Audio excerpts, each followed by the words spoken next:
Settingannya niat banget, pria nikahi dua gadis ternyata bagian tugas sekolah. Terungkap fakta sebenarnya dari peristiwa pria menikahi dua gadis sekaligus. Peristiwa yang viral di media sosial itu terjadi di Tasikmalaya. Setelah viral, pria yang ada di video tersebut lantas memberikan klarifikasi. Mengutip dari tribunjabar.id, pria yang berada di video tersebut bernama Atmal Maulana. Dalam video itu, Atmal terlihat melakukan akad nikah bergantian untuk menikahi dua perempuan tersebut. Dua gadis yang ia nikahi saat itu adalah Syifa Zahra dan Helen Sukma. Namun setelah pernikahan itu digelar, Atmal Maulana langsung menceraikan dua perempuan tersebut. Berdasarkan penelusuran tribunjabar.id, Atmal Maulana ternyata baru duduk di bangku kelas 12 SMK. Ia merupakan siswa di SMK 2 Pratama yang ada di Kecamatan Mangkubumi, Kota Tasikmalaya, Jawa Barat. Adapun dua perempuan yang dinikahi itu pun adalah temannya di sekolah yang sama. Diketahui pernikahan itu digelar pada 14 Desember 2023. Atmal mengatakan pernikahan yang menikahi dua gadis sekaligus yang viral itu ternyata adalah praktik sekolah. Seluruh yang ada dalam rangkaian pernikahan itu adalah untuk memenuhi praktik sekolah. Atmal, Helen, dan Syifa adalah siswa di SMK Duta Pratama.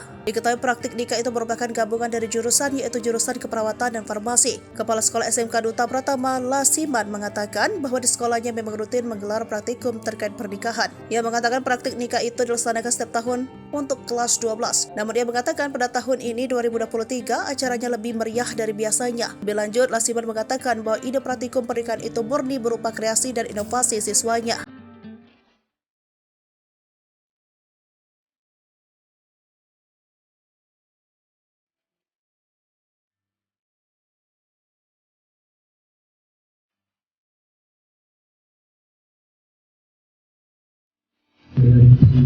Saya terima nikah dan kawinnya Syifa Zahra binti Faditya Maulana Effendi dengan mas kawin tersebut dibayar tunai. Terima nikah dan kawinnya Helen Sukma binti Rio Tancio dengan mas kawin tersebut dibayar tunai.